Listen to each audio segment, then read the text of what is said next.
You're not broken. The system is.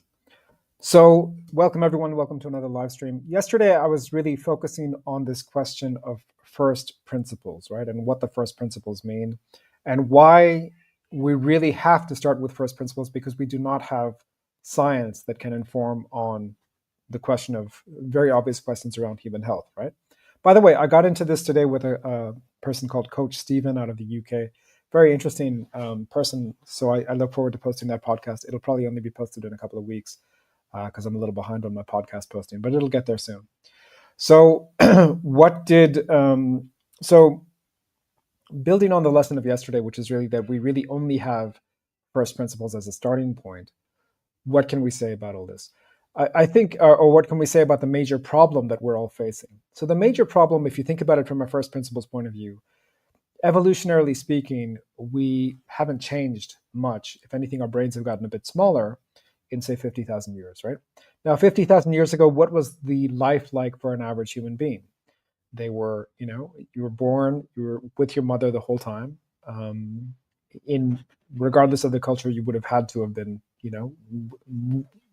carried by a parent for the first 2 years of life, pretty much. And then, you're running around, you're playing around, you're outside all the time. So this is disconnect number one. Disconnect number one is when I look at even how my daughter, who's now, a fine young woman of 17 years of age, and there's nothing wrong with her, but the fact is that she didn't play near as much outside as I did. And I grew up in the 1980s and 1990s when we had Atari and Nintendo and some of these other things that some of you may recognize. I didn't play outside as much as my parents did, right? Disconnect number one is beginning to happen there. Disconnect number two, when I was snacking on chips and so on out of a packet, she was doing that a lot more, obviously, growing up in this current environment, right? So disconnect number two is that food environment, that availability. If we think about why we have the taste buds we have, the kind of foods that are rich in both carbohydrates and fat are extremely few and far between. Basically, it's just milk, right? But milk is also the most important food for a human, and we're hardwired to like it.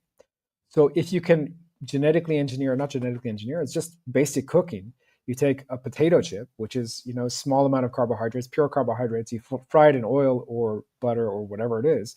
Suddenly you have something that's 50% carbohydrates, 50% fat, very little protein.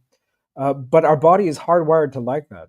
Now you put in problem number. So problem number two is we have these availability of what's been called ultra processed foods, but that's not the end of the story, right? Because if I make a potato chip at home, it's going to be tasty, but Lay's and Pringles and these companies can make a potato chip so tasty that literally their slogan is "You can't eat just one," right?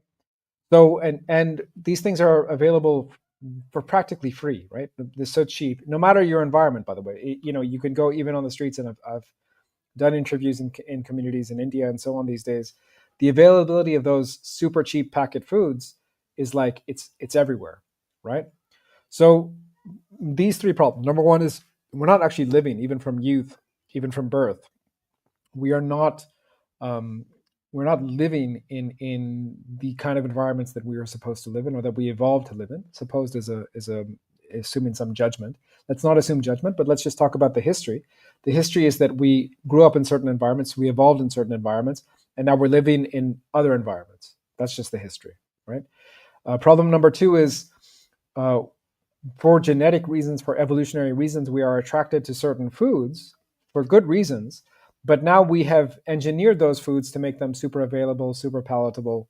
And problem number three, which is related, is that it's not just us who are doing it. There are industrial forces, there's capitalist forces, there are colonial forces, I would argue, which are actually making those things much, much, much more available, right?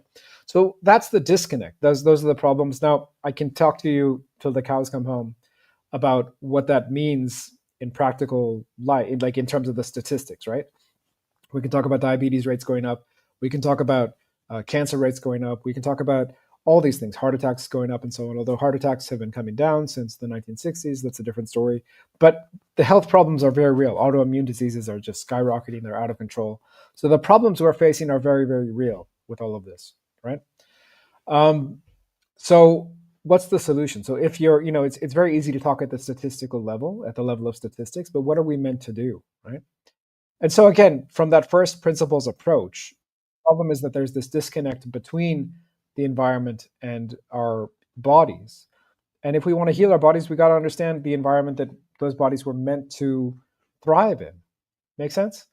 So again, going back to not just about food, food is a big part of it, but can you spend a bit more time outside? This living inside our caves and so on. If you think about our ancestors, they wouldn't have wanted to be in the caves in the daytime because it was kind of dark and dingy, and you're only in the caves to have shelter from the elements and to have protection from predators.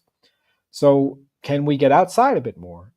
Can we be more social? Can we spend less time on our social media and more time, being social in real life? Because that's how we would have been for millions and millions of years, or at least for hundreds of thousands of years, right? As humans, can we get more sunlight? Can we be more social? Can we eat foods that at least our ancestors would recognize as food, right? As opposed to something that comes out of a packet. By the way, that's also, whatever you think about climate change and so on, that's also just going to be good for the environment, right? To be eating foods that don't come wrapped in plastic, if you can find such foods, right?